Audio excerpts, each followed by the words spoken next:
a military made up of farmers. And England, they were a world superpower as well as having the highest trained army in the world. You would obviously think that Britain would win, and there's probably a 1% chance that the colonies would win at the time.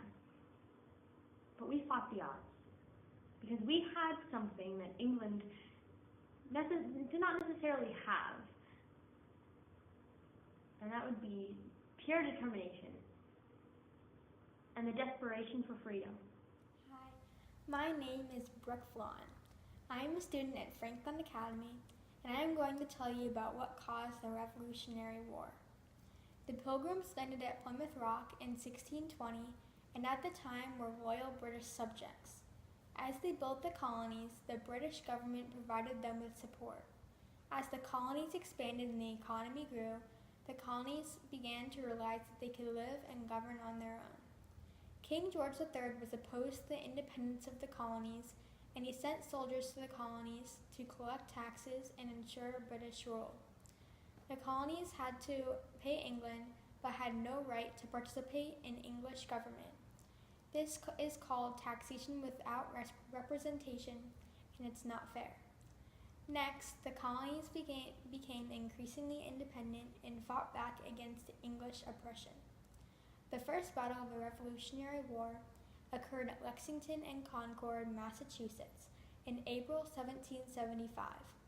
1 year later, the colonies declared completed independence from Great Britain on July 4th, 1776, thus beginning the Revolutionary War. First of all, George Washington was a huge help. He was a very bold leader, and his way of fighting the war was to have a defensive war, and he wanted to avoid direct combat against the fighters. So he harmed his army got less harmed. So yeah. Another thing was distance. So Great Britain was very far away from all of the colonies. So some of the advantages that the colonies had was they could easily get supplies, which Britain couldn't because they were all the way in certain colonies. So they were in their home where they could get their own supplies. And also, the colonists knew the terrain better. They knew like everything around them, and they had some strategies that they could use that with. Britain couldn't really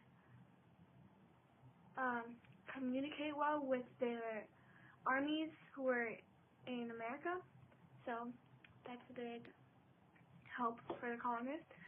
So, the first battle we are going to be talking about is the Battle of Lexington and Concord, which is the first battle that was in the Revolutionary War.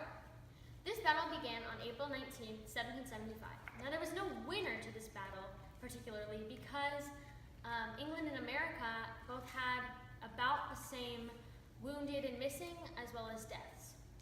Next is the Battle of Saratoga on September 19th to October 17th in 1777. Now, this battle lasted almost a month, being probably one of the longest battles in the Revolutionary War.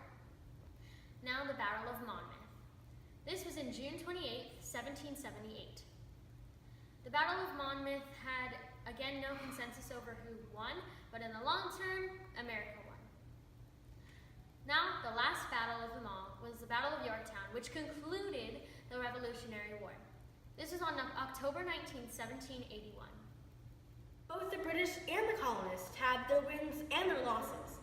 Towards the beginning of the war, we were doing awful. It wasn't until October 7th, 1777, during the Battle of Saratoga, did we even have a glimmer of hope. The British thought that they would win. They had no doubt about that. General Burgoyne sent his troops to Vermont for supplies, but were attacked, losing 1,000 men.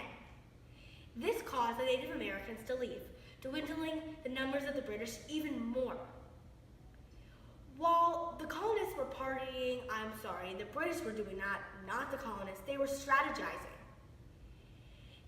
The British, if they weren't just partying and having fun without a care in the world, they could have attacked Valley Forge, and they could have won the war possibly.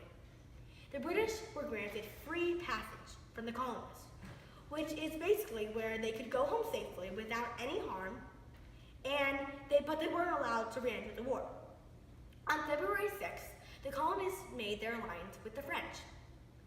In the war, the colonists used a weapon called the long rifle, also known as the secret weapon of the war because it really helped them win. The Battle of Yorktown was one of the most important battles of the Revolutionary War. It was the last battle of the war. This is what helped us win the Revolutionary War. In the entirety of the war, 8,700 redcoats were killed and only 62 colonists were killed.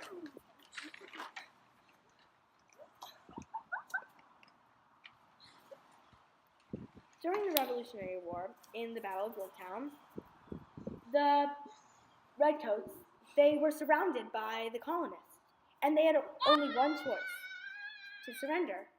So they waved the white flag around. And then, suddenly, victory! The colonists win! Sorry, Emma. Hi, it's me again, and I will be telling you about what happened after the Revolutionary War. My main focus for this segment is how the colonies established their new government after the Battle of Yorktown, when General Cornwallis surrendered to the colonists. As you saw in our last video, once Emma waved the white flag, Lindsay knew she had won. But what then? This is our topic for the video. After the last battle of the Revolutionary War, a lot happened. In the period after the war, the colonists continued to be run by the Articles of Confederation. Although the Articles weren't terrible, the Founding Fathers believed that our new nation would need a better government.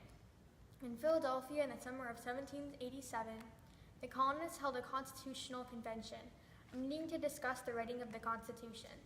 The Constitution was signed on September 17, 1787. Led by George Washington, 39 delegates signed the Constitution in its first 10 amendments.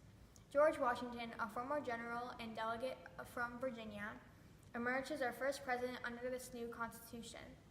The new Constitution was ratified by 2/3 of the colonies in 1789, at which time it was officially replaced the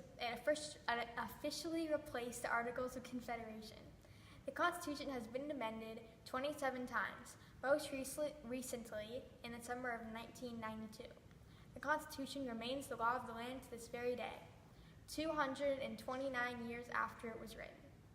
Thank you. And this is It's time for the bloopers, guys. of the Revolutionary War, and this battle occurred on April 9th, 1770.